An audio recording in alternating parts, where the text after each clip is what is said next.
what is called mutawif.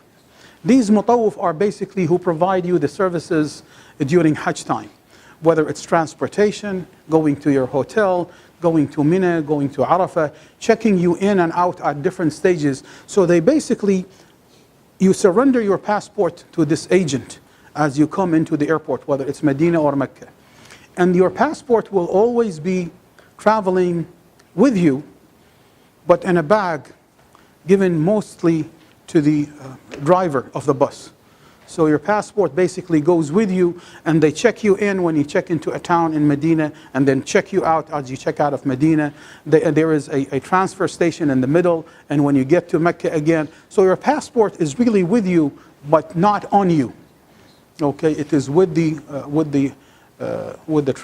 driver, with a list of all of the names of the people that occupy a specific bus, with their passport numbers. So you surrender that to your passport. Stay with the group. Do not ask questions, please. A lot of people, brother, when is the bus coming in? We've been here since 10 a.m. and now it is 12 o'clock. Why the bus is not here? What is it taking it so long? Are they coming or we're just waiting here? Should we go and take the taxi? Where is our hotel? Are we going to have, when is our room zone going to being given to us? We are exhausted and tired. Do you need any of those questions? What other questions that you could possibly ask them? Don't ask them. You are what? Your objective is not to go from point A to point B. Your objective is what? Is to focus on yourself. Focus on your ibadah. Focus on purifying yourself. Focus on basically you're preparing yourself spiritually, if you would, into that process. Not the process to go from the plane to the outside, from the outside to the hotel. That will come all in time. They are processing thousands of people at the same time. Focus on yourself as much as possible. Do not get bothered into all of these things. I'm going to show you some maybe airport arrival time. وتبدأ الرحلة الإيمانية الكبرى بوصول الطائرة. This is arriving at Jeddah airport, and it's similar probably in Medina, but it's definitely much less, much smaller. This is the airport that you will be leaving, departing from. عبر الجسر المتحرك إلى الصالة المخصصة للجلوس. So they're arriving in Mecca, so they have to be in ihram. منسوبو وزارة الصحة بعمل بعض الإجراءات الصحية الاحترازية للحجاج كأخذ التطعيمات أو إعطائهم مضادات حيوية، كما يقوم مندوبو شركة الطيران بالتأكد من النماذج الخاصة بالجوازات التي تم تعبئتها في الطائرة استعدادا للخروج إلى نقطة الجوازات. ومن خلال 3 مسارات اختيارية ما بين درج كهربائي أو جسر للمشاة. And again, he's advertising that they go up, you may use elevators. I mean, it's something, I just want to give you the feeling, if you would, as you enter into it.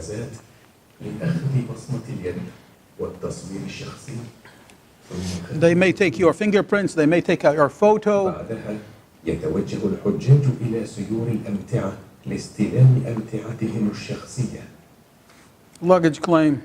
حيث يتم تمريرها عبر أجهزة التفتيش. And the strange thing is that once you have luggage claim, they would require you to go through X-ray before you leave, which is kind of weird, but that's how they do it in Saudi Arabia. After you claim your luggage, you will have to go through screening. This is the Mutawif agent. I don't believe that they do any of those health thingies. It's a medication. This is how basically they're lining up to do their checking in their passports. Normally that we don't stand up, there would be like a sitting areas. You sit, you don't need to stand up.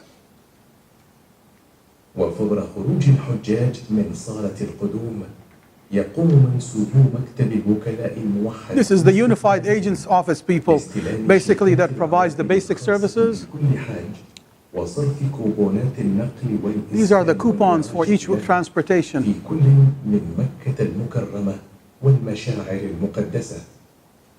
كما يقوم العاملون في مكتب الوكلاء Unified Agents Office. Some of the services is luggage transportation. بواسطة عربات خاصة إلى الحافلات المخصصة لنقلهم إلى مكة المكرمة. And then these are the basic transportations. وفي مجمع صالات الحج والعمرة والذي تتواجد فيه مجموعة من الخدمات التجارية المتنوعة.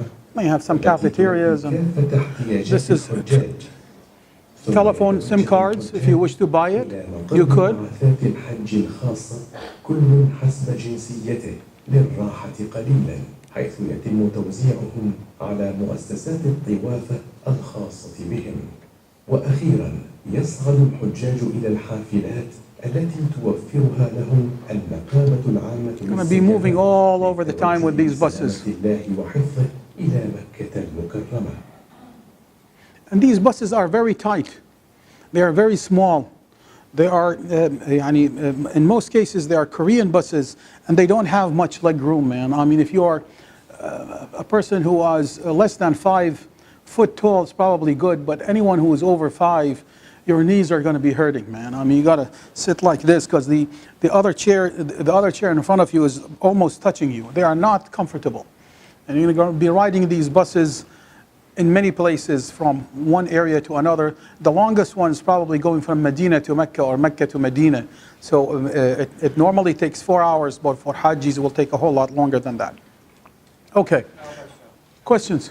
On the slide on the skirt that was showing health doc check, or health documents check, what is that? Do they require now immunization before going to Hajj, or they don't? Yes, the first thing they'll check before we get to the customs, whatever they have, they actually have people checking your meningitis shot. Meningitis, definitely. And then, out of travel, or whatever the agent is, most likely they're going to staple your meningitis record to your passport. Okay. So you just open that up and you give it to them. That's basically what they do. So the meningitis is the only thing that I'm aware of. Money, what do I deal with money? Contact, if you have a credit union or a bank, notify them that you're going to Saudi Arabia if you want to pull cash from there. And it's probably very convenient. So if you notify them that you need to use your ATM machine over in Saudi Arabia, they basically open it for you. You'd have to notify them, I'm going from day X to day Y in Saudi Arabia, please open my ATM machine so that I could pull it. And there is ATM machine in major airports, if you would, and they are around the Haram in some of them. So they're really convenient that I found them. The irony is that they don't give you small amounts of money. They may be due by now, but they give you in 500 slots. So 375 riyals is like $100. So every time the minimum that you could pull is like 500 riyals. 500, 1,000, or 1,500. If you put any other number, the machine closes up and gives you a credit card. So the ATM machine. So you got to go 500, 1,000, or 1,500. So we're talking about riyal. Okay. So and that is one way. Another way, if you have cash, you will have offices that could exchange money. So if you have dollars, they will give it to you in riyals. They have all currencies of the whole world. You could do that as well. So you really have a number of options in front of you. Be wise. Once you surrender your passport, they're going to give you an ID. And these IDs are not fancy at all. It's basically made by your Hajj agent. Then they may look something like that. And I'm going to pass some of those around. So they may look like this. They may look like that. So basically all what it says, your name. Man, that's a scary fella. I don't know who that guy is. I mean, there. There's even one Hajjia she did not pick up her ID. So, and again, this is something like that. So that is, Hajj Muhsin Mansour, yes. So that is one thing. Okay.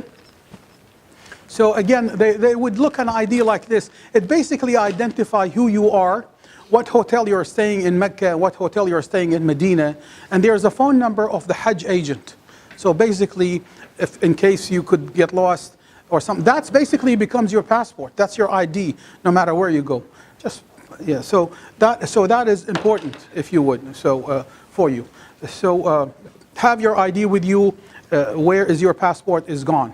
Keep your valuables in hotels. So if you have any kind of cash or credit card or watches or jewelry, keep them in your bag. And your bag is locked with your TSA lock, and I normally put them underneath my bed. And it is really safe. Really safe. No one will enter your room. They will not even clean your room unless you are there. They are not allowed to clean your room unless you are there and you ask them specifically. And they come and clean while you are watching so that you would not accuse anyone. They would clean your room, and then you have to give them money, please, because these people is like paid like 600 or 700 riyals for the duration. So I'm talking about like maybe $180 for the whole month. Not a lot. So tip them something, 10, 20 riyals or something for cleaning your room, if you would. So that's when they come in. They do not even give you towels. For Allah's sake, go and buy you a towel, a couple of riyals. Maybe 60 cents. There are maybe some basic towels in the room. Maybe they are not. Maybe they are not big as much as you want them. Go and buy stuff, if you would. So stuff is cheap in Saudi Arabia, yes. So you said a lot, like if you can go and buy towels or just go like that time. Yes. You have plenty of time. Medina or Mecca? Mecca or Medina?